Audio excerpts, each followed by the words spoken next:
माँ कामाख्या ये मात्र एक नाम नहीं बल्कि एक शक्ति है जिन्हें हम पूजते हैं, जो हमारी इच्छाएं पूरी करती है, जो हमें जन्म और मृत्यु के चक्र से आज़ाद करती है, जो सृजन का काम करती है, जिनके बिना शिव का भी अस्तित्व नहीं माना जाता। असम के नीलाचल पर्वत पर स्थित माँ कामाख्या का मंदिर बाकी देवी देवताओं के मंदिरों से इतना अलग और रहस्यमय क्यों माना जाता है?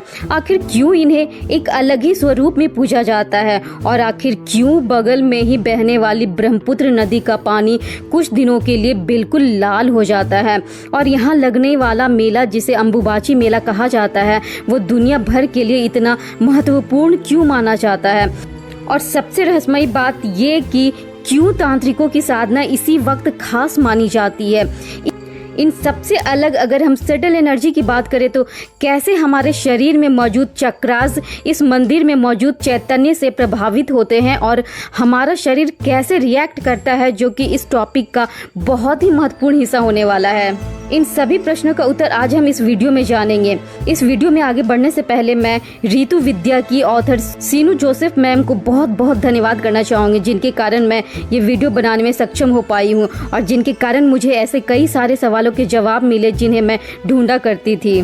तो बढ़ते हैं आज की वीडियो की तरफ। असम के गुवाहाटी शहर में स्थित कामाख्या मंदिर, जो कि ब्रह्मपुत्र नदी के किनारे बसा है, वो अपने रहस्यमयी चीजों के लिए न सिर्फ भारत में बल्कि पूरी दुनिया में ही विश्वविख्यात है। जहां कहा जाता है कि देवी माँ खुद 4 दिनों के लिए रजस्वला से गुजरती है, यानी मेंस्ट्रुएशन, जिसे हम आम भाषा में पीरियड्स कहते हैं। ये वो 4 दिन होते हैं जब देवी माँ खुद विश्राम की अवस्था में होती है, जिसके कारण इस क्षेत्र के सभी मंदिरों के द्वार, व्यापार और कृषि से संबंधित हर एक क्रिया पर पूर्ण विराम लगाया जाता है। ये 4 दिन हर कोई विश्राम की अवस्था को प्राप्त करता है, क्योंकि देवी माँ खुद रजस्वला से गुजरती है। और इन्हीं 4 दिनों को सेलिब्रेट करने के लिए हर्षोल्लास के साथ 5वें दिन अंबुबाची मेला बड़े ही धूमधाम से सेलिब्रेट किया जाता है। ये दिन हर साल के 21 जून से 24 जून तक की होती है, या 22 जून से 25 जून तक की होती है। अगले दिन होकर यानी 26 जून को अंबुबाची मेला सेलिब्रेट किया जाता है। जिस देश में देवी माँ के रजस्वला होने पर इतने धूमधाम से इसे सेलिब्रेट किया जाता हो, उसी देश में कैसे किसी और स्त्री के रजस्वला होने पर उसे इम्प्योर या अपवित्र या अछूत कहा जा सकता है? कहा जाता है ना, when we understand something we call it science, but when we don't understand something we call it superstition. जब तक हम अपने धर्म में छुपे हुए रहस्य को नहीं जानेंगे, तब तक हम नहीं समझ सकते कि हमारे धर्म में जो चीजें कही गई है वो सही है या गलत। हम लौटते हैं अपनी टॉपिक की तरफ। दूसरी अनोखी चीज इस मंदिर की ये है कि इस मंदिर के गर्भगृह में किसी स्थापित मूर्ति की नहीं बल्कि एक योनि की पूजा होती है, जिन्हें हम माँ कामाख्या के रूप में जानते हैं। गर्भगृह में माता कामाख्या के दर्शन के लिए आपको एक गुफा जैसी संरचना को पार करते हुए अंदर जाना होता है।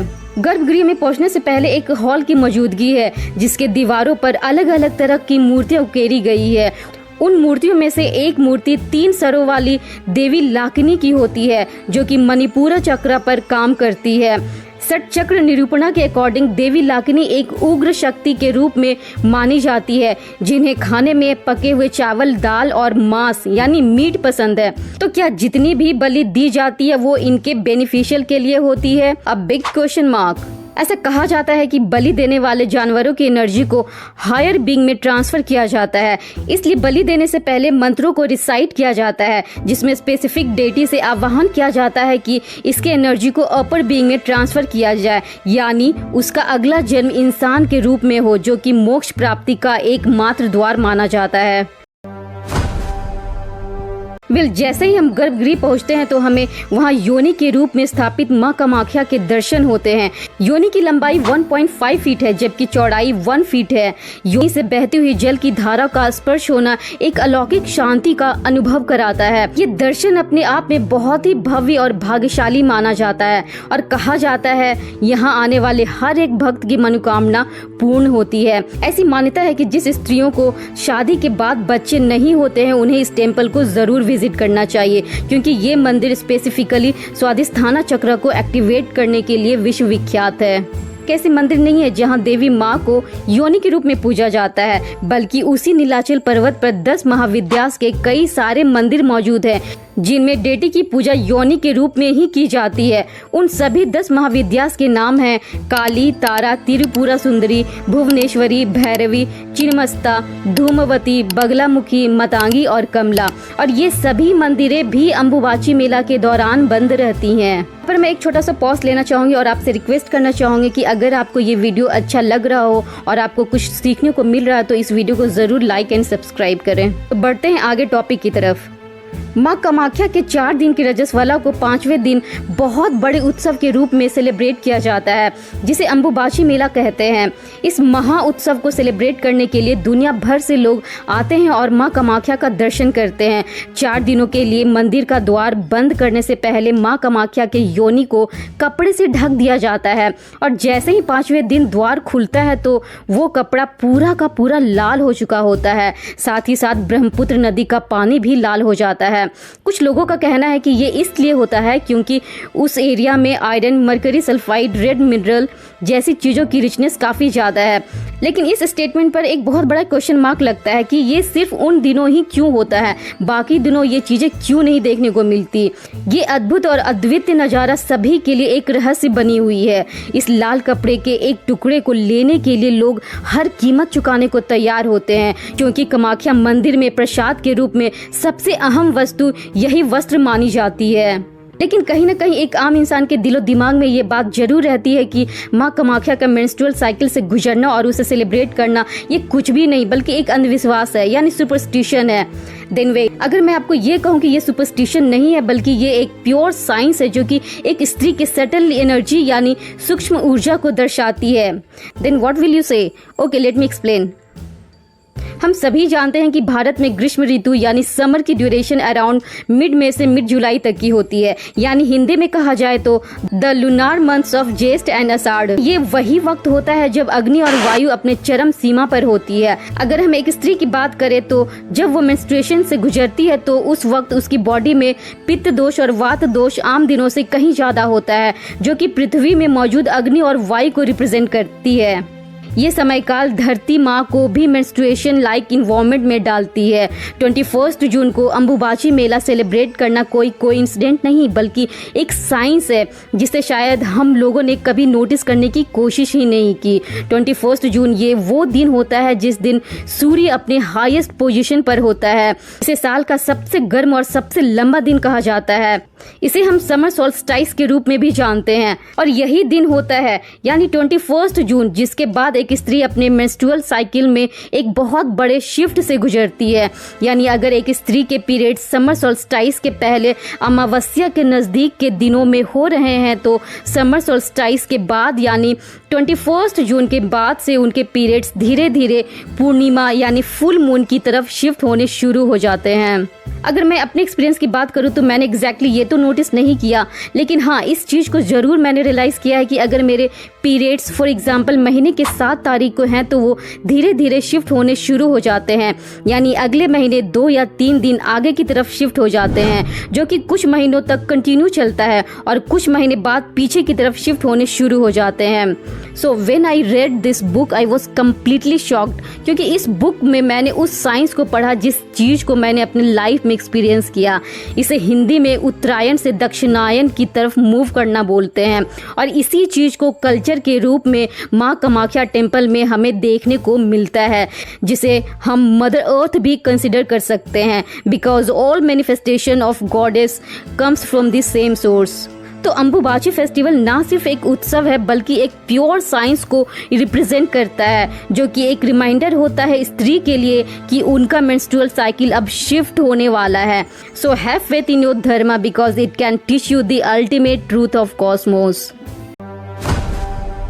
एक ऐसी परंपरा भी मानी जाती है कि मां कामाख्या के दर्शन होने से पहले उमानंद टेम्पल में जाकर श्री उमानंद के दर्शन होने अति अनिवार्य है, which is located in the river island of Brahmaputra about 8 kilometre from the Kamakhya temple. और मां कामाख्या के दर्शन होने के बाद ही बाकी 10 महाविद्यास के मंदिरों का दर्शन लोगों को करना चाहिए। उमानंद टेम्पल भगवान शिव को समर्पित मंदिर है। पुराणों के अनुसार ऐसा कहा जाता है कि जब भगवान शिव इस जगह पर ध्यान में लीन थे तो कामदेव के द्वारा उनके इस ध्यान को भंग करने की चेष्टा की गई थी। कामदेव लव एंड डिजायर्स के देवता माने जाते हैं। कामदेव के द्वारा की गई ऐसी चेष्टा भगवान शिव को क्रोधित कर डालती है, जिसके बाद वो उन्हें भस्म कर डालते हैं और इसी के कारण इस पर्वत को भस्माचल के नाम से भी जाना जाता है। काम का मतलब होता है मटेरियलिस्टिक डिजायर्स।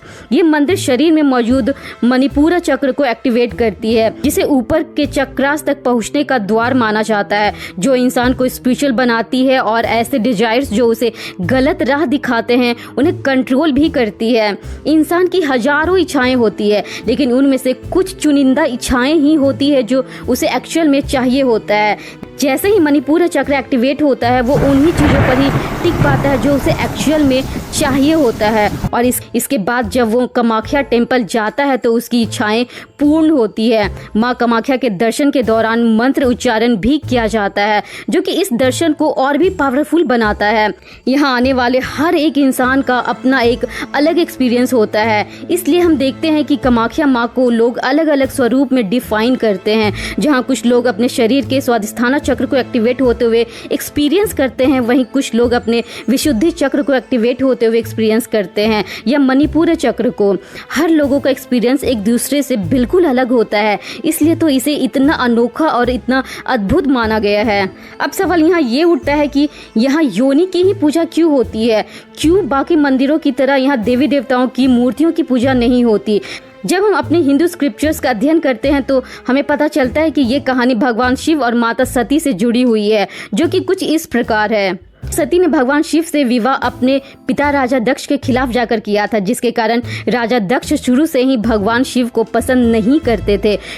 कुछ दिनों बाद राजा दक्ष एक बहुत बड़े महायज्ञ का आयोजन करते हैं, जिसमें हर देवी देवताओं को वो सम्मिलित होने का आह्वान करते हैं, लेकिन दिल में भरे अपनी नफरत के कारण वो भगवान शिव को जानबूझकर आमंत्रण नहीं भेजते हैं। सती को ये पता चलता है तो वो भगवान शिव से उस यज्ञ में जाने की अनुमति मांगती है, जिस पर भगवान शिव उत्तर देते हुए कहते हैं कि हमारे बैर के कारण आपको अपमान का सामना करना पड़ सकता है। माता सती के बार बार आग्रह करने के बाद वो उन्हें अनुमति दे देते हैं। जब माता सती अपने पिता के घर पहुंचती है तो आरंभ में ही अपने पिता राजा दक्ष के द्वारा उन्हें अवहेलना का सामना करना पड़ता है। इसके बावजूद वो मौन धारण कर लेती है, लेकिन जैसे ही माता सती यज्ञ मंडल में प्रवेश करती है तो वहां भी राजा दक्ष के द्वारा भगवान शिव की अवहेलना की जाती है। राजा दक्ष बोलते हुए कहते हैं कि तुम्हारे पति को मैं देवता नहीं समझता और ना ही मेरे लिए वो सम्मानी है, वो तो भूतों का स्वामी है, नग्न रहने वाला और हड्डियों की माला धारण करने वाला है। इतनी बड़ी अवहेलना अपने पति को लेकर सुनना माता सती के लिए असहनीय था कि पीड़ा इतनी अधिक होती है कि वो अग्निकुंड में कूद पड़ती है। वीरभद्र के द्वारा तुरंत ही राजा दक्ष का शरीर धड़ से अलग कर दिया जाता है। जैसे ही ये खबर भगवान शिव को सुनाई जाती है तो वो सती के प्रेम में व्याकुल हो बैठते हैं, वो बेसुध हो जाते हैं। सती के जले हुए शरीर को लेकर वो सभी दिशाओं में भ्रमण करने लगे, जिन्हें अगर सही समय पर नहीं रोका गया तो तीनों लोगों का नाश संभव था। भगवान कृष्ण जैसे ही व्याकुल शिव को देखते हैं तो उन्हें इस बात का अंदाजा हो जाता है कि अगर सती को शिव से अलग नहीं किया गया तो वो पूरी सृष्टि का नाश कर देंगे। भगवान कृष्ण अपने सुदर्शन चक्र से सती के एक एक अंग को काट कर गिराने लगते हैं और इसी तरह धरती पर माता सती के 51 टुकड़े गिरे, जिन्हें शक्तिपीठ का नाम दिया गया। असम के गुवाहाटी के नीलाचल पर्वत पर माता सती की योनि गिरती है, जिसे माँ कामाख्या का नाम दिया जाता है और तब से लेकर आज तक इस शक्तिपीठ को उसी स्वरूप में पूजा जाता है, यानी योनि स्वरूप में।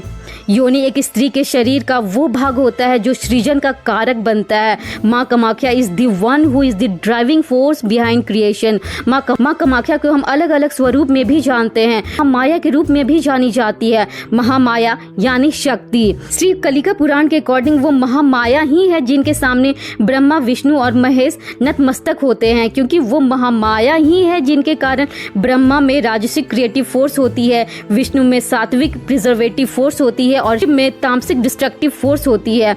उनके उपस्थिति के बिना हर देवता असहाय है। ऐसे कई सारी परिस्थितियों में देखा गया है कि असुरों से हारते हुए देवताओं के पास जब कोई चारा नहीं बचता तो वो अंततः शक्ति का आवाहन करते हैं। इसके बाद शक्ति अलग अलग रूप में आकर संसार को दोबारा एक सही स्थिति में लाकर खड़ी करती है।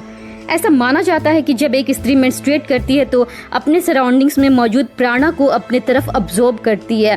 तो ऐसी स्थिति में आप उस वक्त माँ कामाख्या के ऑब्जॉर्बिंग पावर को इमेजिन कर सकते हैं जब वो खुद मेंस्ट्रुएट होती है। और इसी कारण से तांत्रिकों का हुजूम वहाँ आपको देखने को मिलता है, क्योंकि ये वही वक्त होता है जब कम मेहनत में एक तांत्रिक उस स्थिति को प्राप्त कर सकता है जिसे पाने के लिए वो कई साल लगाता है। जब हम अपने शरीर में मौजूद चक्रास को अंडरस्टैंड करने लगते हैं तो हमें इस बात की भी अंडरस्टैंडिंग होने लगती है कि हमारे डिज़ायर्स, इमोशंस और फिजिकल वेलबींग्स इन्हीं चक्रास के साथ जुड़े हुए हैं। अगर कोई चक्र सही तरीके से एनर्जाइज नहीं होता है तो उससे जुड़ी चीज़ों को वो या तो समझ नहीं पाता या अचीव नहीं कर पाता। भारत में मौजूद जितनी भी प्राचीन मंदिरें हैं वो सभी किसी न किसी चक्रास पर ही बेस्ड बनाई गई है। कामाख्या मंदिर ही एक ऐसा मंदिर है जहां आप हर एक चक्रास को एनर्जाइज होते हुए एक्सपीरियंस कर सकते हैं। इसलिए ये मंदिर दूसरों से बिल्कुल अभिन्न और अलौकिक मानी जाती है।